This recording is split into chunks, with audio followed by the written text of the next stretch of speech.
Hey guys, আসসালামু আলাইকুম। তারপর বলো কেমন আছো তোমরা? 12 বছর পর দেশে আসলাম, পার্ট 2 নিয়ে আসা পড়ছি, তো শুরু করা যাক। দরজা লাগিয়ে দিয়ে রিয়া এমন একটি কাহিনী গটিয়ে ফেলে যার জন্য রাফি মোটেও প্রস্তুত ছিল না। রাফি বলল, রিয়া তুই নিজের পরনের শাড়ি খুলতাছিস কেন? তখন রিয়া বলল, সেটা একটু পরেই বুঝতে পারবি। কথাটি সম্পূর্ণ শেষ হতে না হতেই বাঁচাও বাঁচাও বলে চিৎকার করতে থাকে রিয়া। তখন রাফি বলে, এই কি করতাছিস এইসব? আমি তো কিছুই করলাম না তোকে। তবুও রিয়ার মুখে একটি কথা, সেটা হলো বাঁচাও বাঁচাও। রাফি আমার সর্বনাশ করে দিল। ক্ষণিকের ভিতরেই দেখি সবাই দরজার বাহিরে উপস্থিত হলো। হাসিব বলল, এই রিয়া কি হয়েছে, এমন চিৎকার করছো কেন শুনি? তখন রিয়া বলল, হাসিব তোমার ভাই আমার সর্বনাশ করতেছে, প্লিজ আমাকে ওর হাত থেকে ছাড়িয়ে নাও। মুখে এমন কথাটি শুনে হাসিব এক লাথি মেরে দরজাটি ভেঙে ফেলে। তো দরজা ভেঙে হাসিব দেখে যে রিয়ার শরীরে পোশাকগুলো যেখানে সেখানে সেরা। তখন হাসিব বলল, এই রিয়া কি হয়েছে আমাকে বলো তো, আর তুমি বাথরুমে যাওয়ার কথা বলে এসে এখানে কি করছো? তখন রিয়া বলল, আমি এখানে এসেছি রাফিকে বোঝাতে, যাতে কোনো ধরনের ঝগড়া বা খারাপ কিছু না করে। কিন্তু রাফি এই কথাটি শোনা মাত্রই আমার উপর ঝাঁপিয়ে পড়ে। তখন হাসিব বলল, কি ওর এত বড় সাহস? কথাটি বলে হাসিব একটি লাঠি নিয়ে রাফিকে মারতে যায়, কিন্তু রাফির মা তখন হাসিবকে বাধা দেয়। রাফির মা বলে, হাসিব যদি একটি মার রাফির শরীরে পড়ে, আমার থেকে খারাপ কেউ হবে না। তখন রাফি বলল, ছেলের জন্য দেখি দরদ উতলায় পড়তাছে, কিন্তু আমার বউকে যে নষ্ট করার চেষ্টা করতেছে সেটা কি তোমার চোখে পড়তাছে না? তখন রাফির মা বলল, রাফি এমন ছেলে না বুঝছিস, আমার মন বলতাছে তোর এই বউ কোনো না কোনো সমস্যা সৃষ্টি করছে। তখন রিয়া বলল, একদম মুখ সামলে কথা বলুন মা। তখন রাফি বলল, মা চুপ করো না, ওরা ছোট, ভুল করতেই পারে, তাই বলে এমন রাগ হবে? তখন রাফির মা বলল, তুই চুপ থাক, এই রিয়া আমাদের সংসারটা শেষ করে দিতেছে। এই কথাটি শুনেই রিয়া হাসিবকে উদ্দেশ্য করে বলে, হাসিব তোমার মাকে ভদ্রভাবে কথা বলতে বলো, আর তা না হলে নিজেকে আমি কন্ট্রোল করতে পারবো না।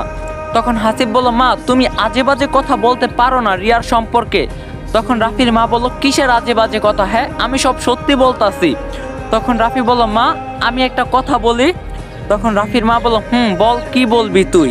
তখন রাফি বলল, আমি একদিনে একটি জিনিস উপলব্ধি করলাম, সেটা হলো আমার আশাতে এই বাড়িতে ভীষণ একটি পরিবর্তন হয়েছে। বাবার মুখে একটিবারও হাসি দেখলাম না। ছোট ভাই যে কিন্তু আমার আশাতে বিরক্তকর বোধ করতেছে। আমি এই প্রবাসে গিয়ে সব হারিয়েছি মা। আমি চাই না আমার কারণে তোমাদের কোনো প্রকার সমস্যা হোক, তার জন্য আমি ভেবে রেখেছি আজ এই মুহূর্তে এই বাড়ি থেকে চলে যাব।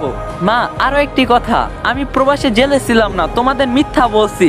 বলতে পারো কেন মিথ্যা বলছিস, তবে শোনো। হঠাৎ একদিন অপরিচিত নাম্বার থেকে আমার ফোনে কল যায়।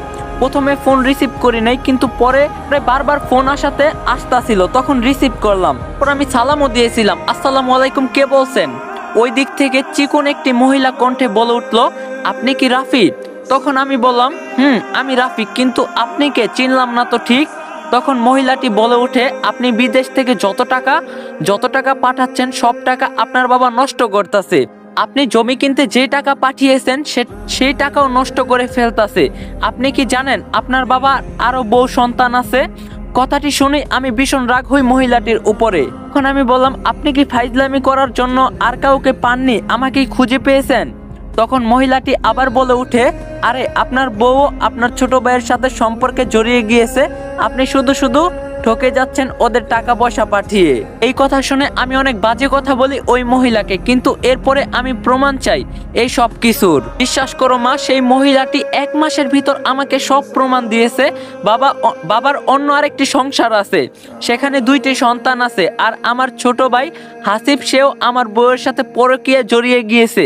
ভেবে পাচ্ছিলাম না কি করব। তখন উনি বলতে মহিলাটি আমাকে একটি বুদ্ধি দেয়, সেটা হলো আমাকে মৃত্যুর নাটক করতে হবে, যেটা যেন তোমরা বিশ্বাস করো। এরপরে সবার সাথে যোগাযোগ বন্ধ করে দেই আমি। অনেক ইচ্ছা হতো তোমার সাথে কথা বলার, কিন্তু আমি পরিস্থিতির শিকার ছিলাম। জানো মা, আমার বর্তমানে ঢাকা শহরে একটি বাড়ি আছে, 2টি রাস্তারা আছে, অনেক টাকার মালিক আমি। বলতে পারো এইসব জানাইনি কেন? সত্যি বলতে আমি সংসারে অশান্তি চাইনি। আমি এখানে কেন এসেছি জানো? তোমার সাহায্য করার জন্য। কিন্তু এসে যা দেখলাম বলার মতো না। রাফির কথাগুলো শুনে মায়ের চোখে যেন অশ্রু পড়া শুরু হয়ে গিয়েছে। রাফি বলল, মা কান্না করিও না, তখন রাফির মা বলল, বাবা তুই কেন বলিস নাই এইসব আমাকে? গাইস, ভিডিওর মাঝখানে আমি 2 মিনিট কিছু কথা কমু, তোমাদের ভাই মনে করে যারা শুনতে না চাও স্কিপ করে গল্প দেখতে পারো। গাইস, একটা সময় ছিল যেখানে আমি মাসে 5,000 টাকা ইনকাম করতে পারতাম না, কিন্তু এখন 5,000 টাকা আমার লাগে কোনো ব্যাপার না, তোমরা এটা ভালো করে জানো।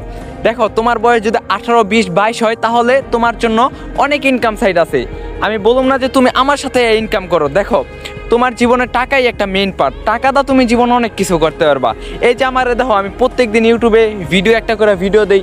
আমি ইউটিউব থেকে আর্নিং করতেছি, ঠিক আছে, কিন্তু পাশাপাশি আমি আদার সাইড থেকে ইনকাম করতেছি, যেটা হলো বাংলাদেশের এখন জনপ্রিয় সাইট ট্রেডিং। দেখো ভাই, তুমি ট্রেডিং করে মাসে 10,000 থেকে 50,000 টাকা ইনকাম করতে পারবা, 50,000 থেকে 5 কোটি টাকাও ইনকাম করতে পারবা। টাকা এটি কোনো ব্যাপার না। এখন আমার অনেকে বলতে পারেন, ভাই আপনি যত বড় বড় কথা বলতেছেন, আপনি আমাদের প্রফিট করাইতে পারবেন? আমি বড় বড় কথা বলতাছি না। আগে তোমরা আমার টেলিগ্রাম পাবলিক গ্রুপে জয়েন হয়ে আমার রিভিউ দাও, আমি মানুষটা কিরকম পরিমাণ প্রফিট করাইতে পারি। তারপর না হয় আমার লিঙ্ক অ্যাকাউন্ট খোলা ভিআইপিতে আইসো তোমরা, যদি মন চাই। দেখো ভাই, তুমি যদি ট্রেডিং না বোঝো তাহলে তুমি ইউটিউবে সার্চ দাও ট্রেডিং কীভাবে করবো। ট্রেডিং থেকে হিউজ পরিমাণ ইনকাম করা সম্ভব। আর তোমরা যারা ট্রেডিং বোঝো না তারাও টেলিগ্রামে জয়েন হইতে পারো, আমি তোমাদের সব কিছু বুঝাই দিন। তোমরা মান শেষে 30 থেকে 40,000 টাকা ইনকাম করতে পারবা আমার দ্বারা। তোমরা খালি আমার গ্রুপে জয়েন হও। তোমাদের ভাই আছে ইয়ামিন, তো আমি কখনো স্ক্যামের কোনো কিছু আনি না, ফেক কোনো কিছু আনি না। তো তোমাদের যদি ভালো লাগে আমার পাবলিক গ্রুপে জয়েন হও। দেন আমাদের একটা টুর্নামেন্ট আছে $50 to $500, যেটা 15 তারিখ থেকে শুরু হইব। তো তুমি 5,000 টাকা ইনভেস্ট করে আইলে 50,000 টাকা কামাই নিতে পারবো মাত্র 6 দিনে। তো বাকিটা তোমার ইচ্ছা। তোমার টেলিগ্রাম চ্যানেলের লিঙ্ক পিন কমেন্টে ডিসক্রিপশন বক্সে দেওয়া আছে, তো সবাই মন চাইলে জয়েন হইও। যাই হোক, গল্পতে যাওয়া যাক। যাকে আমি এত বিশ্বাস করি সেই স্বামী আমাকে ঠকাইছে। রাফি বলল, তোমার কপালটাই খুবই খারাপ মা। এরপরে রাফির বাবাকে জিজ্ঞাসা করে, রাফির মা জিজ্ঞাসা করে, আচ্ছা সত্যি কি তোমার আরো একটি পরিবার আছে? তখন রাফির বাবা বলল, আছে। তখন রাফির মা বলল, তবে আগে বলেন নাই কেন? রাফির বাবা বলল, বলার প্রয়োজন মনে করি নাই, আর এসব বলে কি হতো শুনি? তখন রাফির মা বলল, তোমার লজ্জা করে না এসব বলো? তখন রাফি বলল, মা ঝগড়া করিও না, যা হবার হয়ে গিয়েছে। এখন তুমি বলো আমার সাথে যাবে নাকি এখানেই থাকবে? বেশ কিছুক্ষণ চিন্তা করার পর রাফির মা বলে ওঠে, রাফির মা বলল, না রে খোকা, আমি এখানেই থাকবো। আমি শহরে থাকতে পারবো না, মাঝে মাঝে আমাকে নিয়ে যাস আবার রেখে যাস। তখন রাফি বলল, না মা, তুমি চলো আমার সাথে। তখন রাফির মা বলল, না বাবা, জোর করিস না, আমি আমার বাকিটা জীবন এখানেই কাটাতে চাই। তখন রাফি বলল, ঠিক আছে, তুমি যা ভালো বুঝো। তবে একটি কথা বলি মা, কথাটি হচ্ছে রিয়া তো আমাকে ডিভোর্স দিয়েই হাসিবকে বিয়ে করছে, তাই না? রাফির মা বলল, তখন রাফি বলল, তবে আমিও এখন অন্য কাউকে বিয়ে করব, আর যাকে বিয়ে করব তার নাম হলো পুতুল। তখন রাফির মা বলল, ও হ্যাঁ, পুতুলের নামটি মনে করে দিয়ে ভালোই করলি। জানিস বাবা, আজ পর্যন্ত ও বিয়ে করেনি, তোকে ভালোবাসে বলে। তখন যদি বুঝতাম সত্যি ওর সাথেই তোর বিয়েটা দিতাম। সবাই ভাবতে পারেন, তবে রাফি সেই দিন কেন রিয়াকে জোর করলো হাসিবকে বিয়ে না করাতে? সত্যি বলতে রাফি জানে রিয়া হাসিবকে ভালোবাসে। এখন হাজারো কথা বললেও ছাড়াছাড়ি করবে না। রাফি মানুষকে দেখানোর জন্যই এমন নাটক করছে, যাতে সবাই ভাবে রাফি এখনো রিয়াকে নিজের বউ হিসাবে চায়। রাফি বলল, বাদ দাও, অতীত তো মা। চলুন এখন একটু রাফি ও পুতুলের প্রেম কাহিনীটা শুনে আসি। থেকে প্রায় 13 বছর আগের কাহিনী। রাফির মা বলল, রাফি কলেজে যাবি না তুই? তখন রাফি বলল, প্লিজ মা, আর একটু ঘুমাতে দাও না। রাফির মা বলল, কুত্তার বাচ্চা, ঘড়িতে একটিবারও দেখছিস কয়টা বাজে? মায়ের মুখে এমন গালি শুনে এক লাফে রাফি ঘুম থেকে উঠেই ঘড়ির দিকে তাকিয়ে দেখে যে 9:50 বাজে, যেখানে কলেজের ক্লাস শুরু হয় 10টায়। টাইম দেখে রাফি আবার ওর মাকে রাগ দেখিয়ে বলে, মা তুমি আরো আগে আমাকে কেন ডাকো নাই? তখন রাফির মা বলল, কি বললি তুই? তোকে সেই 8টা থেকে ডাকতে আসি, কিন্তু তুই। তখন রাফি বলল, ঠিক আছে মা, সরি বলে রাফি তাড়াহুড়ো করে ফ্রেশ হয়ে কলেজে যাওয়ার জন্য রেডি হয়। তখন রাফির মা বলল, রাফি তোর ভাত ডাইনিং টেবিলের উপর রাখছি, খেয়ে কলেজে যা। তখন রাফি বলল, সরি মা, আজ সময় নেই, কলেজ থেকে ফিরে খাবো। এই বলে বাসা থেকে বেরিয়ে পড়ে একটি রিক্সা নিতে রাফি কলেজে চলে আসে। তো যেই না তাড়াহুড়ো করে কলেজে ঢুকতে যাবে, ঠিক তখনই একটি মেয়ের সাথে ধাক্কা লাগে। তখন রাফি বলল, সরি ভাই, সরি। এই কথাটি বলে যেই না চলে যেতে ধরবে, ঠিক সেই সময়ে রাফির গালে একটি থাপ্পড় উড়ে আসে। ঠাস ঠাস করে 2টা থাপ্পড় মারে। এই ছোট লোকের বাচ্চা, আমাকে কোন দিক থেকে তোর ভাই মনে হয়? কথাটি শুনেই গালে হাত দিয়ে রাফি ভালো করে লক্ষ্য করে, আরে এটা তো মেয়ে। তখন রাফি বলল, ও সরি, আমার তো ক্লাস শুরু হয়ে গিয়েছে, তাই তাড়াহুড়ো করে আসতে গিয়েছি, ধাক্কা খাইছি, লক্ষ্য করে নেই আপনি ছেলে না মেয়ে। তখন মেয়েটি বলল, মেয়ে মানুষ দেখলেই গায়ে পড়তে ইচ্ছা করে, কেন তোর ঘরে মা বোন নাই? আপনি একটু মজা করে একটি কথা বলে, সবাই আছে, শুধুমাত্র বউ নাই। এ কথা শুনে মেয়েটির মাথা তো ভীষণ গরম হয়ে যায়, তাই নিজেকে কন্ট্রোল রাখতে আবার কষে একটি থাপ্পড় মারে রাফিকে। মেয়েটি রাফির গালে ঠাস ঠাস করে থাপ্পড় দেয়। একই তো গায়ে পড়েছিস, আবার এখন ইপটিজিং করতেছিস। রাফি বলল, আশ্চর্য, আপনি থাপ্পড় মারতেছেন কেন বারবার? আমার গাল কি তোলার বস্তা পাইছেন? তখন মেয়েটি বলে, কি বেয়াদব ছেলেরে, আবার তর্কও করে। তখন রাফি বলল, এই আপনি কি এই কলেজে নতুন নাকি? তখন মেয়েটি বলল, সেটা আপনাকে কেন বলবো? তখন রাফি বলল, আশ্চর্য, যা জিজ্ঞাসা করছি তাই বলেন। তখন মেয়েটি বলল, আমাকেও সেটাই বলুন, আপনাকে কেন বলবো আমি? কে হন আপনি, আমার যে বলতেই হবে? তখন রাফি কথাটা মনে মনে বলে, কি মেন্টাল মেয়ে রে। তখন মেয়েটি বলল, এই আপনি কি কিছু বললেন আমাকে? রাফি বলল, জি না, ঠিক আছে আপু থাকেন, আমি চললাম ক্লাসে। তখন মেয়েটি বলল, আবার আপু বলে। তখন রাফি বলল, ভাই বললেও দোষ, আপু বললেও দোষ, তবে কি বলবো আপনি সেটা বলে দিন। তখন মেয়েটা বলল, কিছু বলতে হবে না। কথাটি বলার পরে রাফি জিহ্বায় কামড় দিয়ে বসে আর বলে, আচ্ছা ঠিক আছে আপু। তখন মেয়েটি বলল, আবার আপু ডাকে। শুনেই মেয়েটি চোখ বড় বড় করতেই রাফির দিকে তাকাতেই রাফি এক দৌড়ে ক্লাসের রুমে সামনে চলে যায়। তখন রাফি বলল, স্যার আসতে পারি? তখন স্যার বলল, অবশ্যই। স্যারের অনুমতি নিয়ে যখনই রাফি ভিতরে ঢুকতে যাবে, ঠিক তখনই অনুভব করে কেউ একজন তাকে পিছন থেকে টেনে ধরেছে। রাফি পিছনে ঘুরেই দেখে ওই মেয়েটা। তখন রাফি বলল, আপনার সমস্যা কি? হ্যাঁ বললাম তো তখন সরি। এই কথাটি বলার সাথে সাথেই মেয়েটি রাফিকে ঠাস করে একটা থাপ্পড় মারে আর বলে, এই নিন আপনার বই, ধাক্কা খাওয়ার সময় পড়ে গিয়েছে। তখন রাফি বলল, ওহ সরি, আমি বুঝতে পারি নাই। তখন মেয়েটি বলল, যত সব ফাউল পোলাপান, মেয়ে দেখলে নিজেকে মনে হয় কন্ট্রোল করতে পারে না। এই বলে সেখান থেকে মেয়েটি চলে যায় আর রাফি অবাক হয়ে তার দিকে তাকিয়ে থাকে। এমন সময় স্যার বলে ওঠে, রাফির স্যার বলল, এই যে মিস্টার রাফি হয়েছে, আর তাকিয়ে থাকতে হবে না, নিজের সিটে গিয়ে বসো। স্যারের এমন কথাটি শুনে সেখানে সবাই হাসতাছে আর রাফিকে নিয়ে ট্রোল করতে থাকে। এরপর রাফি লজ্জায় মাথাটি নিচু করে নিজের সিটে বসে পড়ে। এখন রাফির বন্ধু বলল, কি রে ভাই, মালটা কে? দেখতে তো বেশ সুন্দর আর রূপবতী। তখন রাফি বলল, নাই, আবার তোরা শুরু করলি? তখন রাফির বন্ধু বলল, বেটা সত্যি কথা বলছি, মেয়েটা কিন্তু বেশ সুন্দর আছে, উফ কি সুন্দর চোখের চাহনি। রাফি বলল, ভাই তোরা কি থামবি নাকি আমি অন্য কোথাও গিয়ে বসবো? তখন রাফির বন্ধু বলল, শুধু এইটুকু বল কিভাবে তোদের পরিচয়টা হলো? তখন রাফি বলল, আমি তাড়াহুড়ো করে কলেজের গেট দিয়ে ঢুকতে ধরছি, এমন সময় ধাক্কা খাইছি, আর কিছু জানি না। তখন রাফির বন্ধু বলল, বাহ কি রোমান্টিক মুহূর্ত ছিল রে তখন। আমি যে কেন কোনো মেয়ের সাথে ধাক্কা খাই না, যদি খাইতাম তবে নিজেকে শাকিব খান ভাবতাম। রাফি এবার একটু বিরক্ত হয়ে অন্য একটা সিটে গিয়ে বসে। তখন রাফির বন্ধু বলে, ভাই তুই যতই অন্যখানে গিয়ে বস, তোকে আমরা ডিস্টার্ব করবই।